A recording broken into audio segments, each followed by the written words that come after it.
Всем привет, на связи Харьков. Продолжаю вас знакомить с оперативной обстановкой, информацией, новостями, событиями, происходящими в городе Харькове. Еще буквально несколько дней назад в Харькове стояла осенняя теплая погода, а уже 4 ноября в городе заснежило. В Харьков пришла зима. Всю неделю синоптики угрожают нам неустойчивой погодой, ожидаются дожди со снегом и лишь к концу недели немного потеплеет.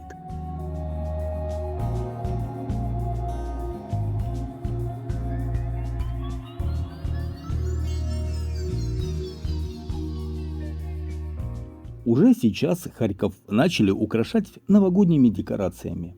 Пока только украсили территорию сухого фонтана на площади Свободы.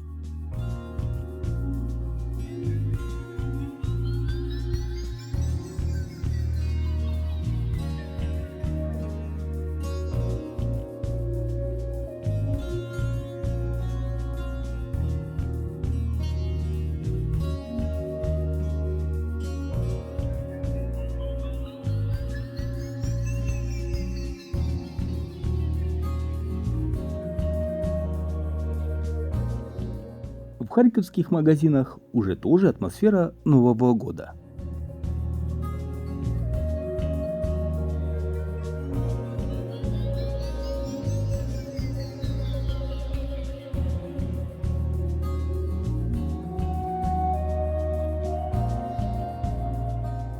Жизнь в Харькове не останавливается. Идет подготовка к Новому году уже сейчас.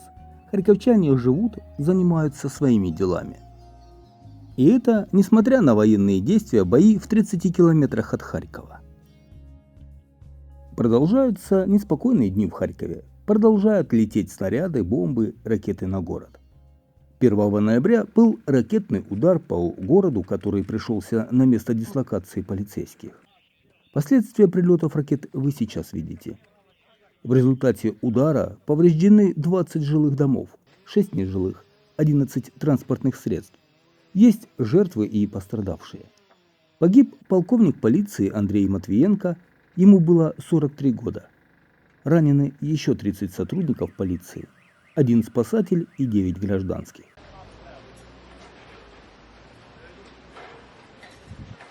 Вечером 3 ноября в Харькове снова прогремели взрывы.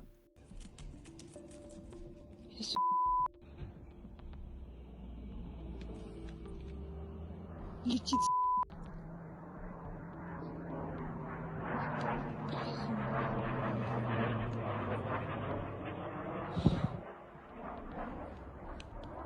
Сука, полетела.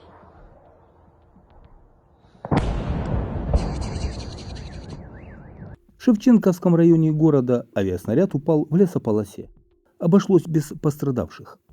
И чуть позже, в этот же вечер, снова прозвучала серия взрывов. Удары были нанесены снова по Шевченковскому и Холодногорскому районам города. В Шевченковском районе повреждены супермаркет, жилые многоэтажки, нежилые помещения.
А в Холодногорском районе боеприпас попал в реку в районе центрального рынка.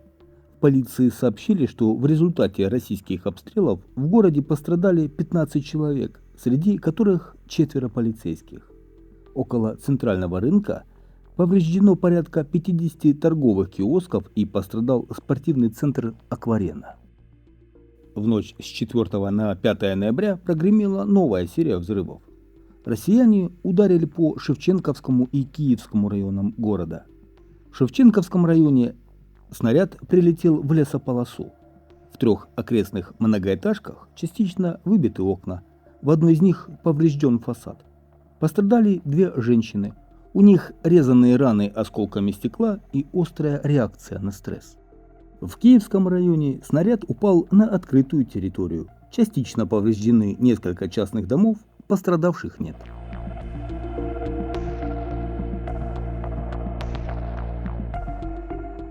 Сразу же после прилетов коммунальные службы Харькова начинают приводить места прилетов в порядок, убирать территории. Большое им спасибо за их работу, за их отважность, за то, что одними из первых вместе со спасателями полицией прибывают на места прилетов и приводят наш город в порядок.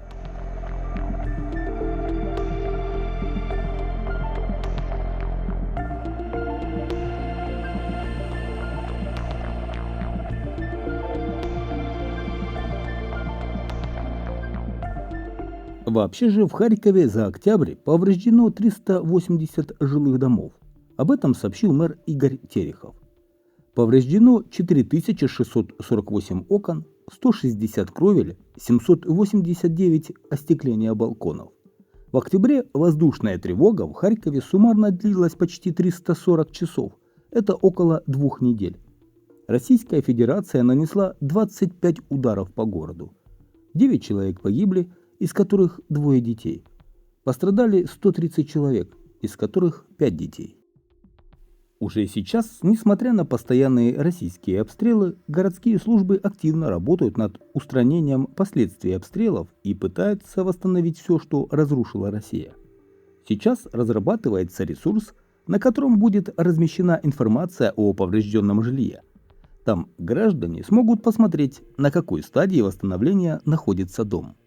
Темпы восстановления жилья в Харькове не успевают по темпам разрушения. Даже закрывать выбитые окна стало тяжело.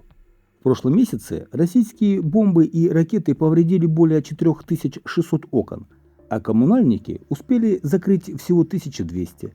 Это значит, что почти 500 квартир в многоэтажках остаются незащищенными от осадков и холодов.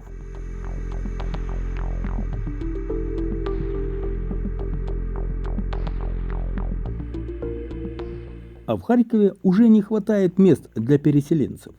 Сегодня в городе проживает 200 615 переселенцев, и в общежитиях, где их селят, уже мало мест.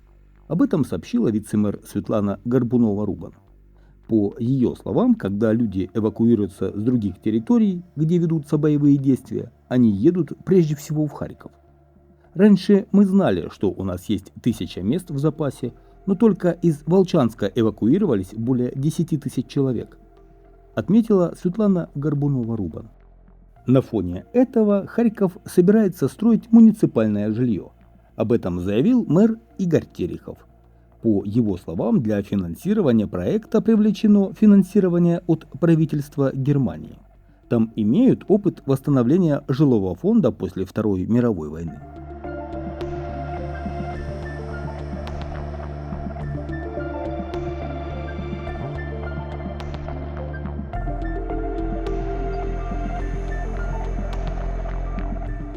Кстати, еще про иностранную помощь. Харьков получил 72 тысячи луковиц тюльпанов в дар от Нидерландско-Украинской торговой палаты. Цветы высадят на клумбах по всему городу, сообщили в Харьковском горсовете.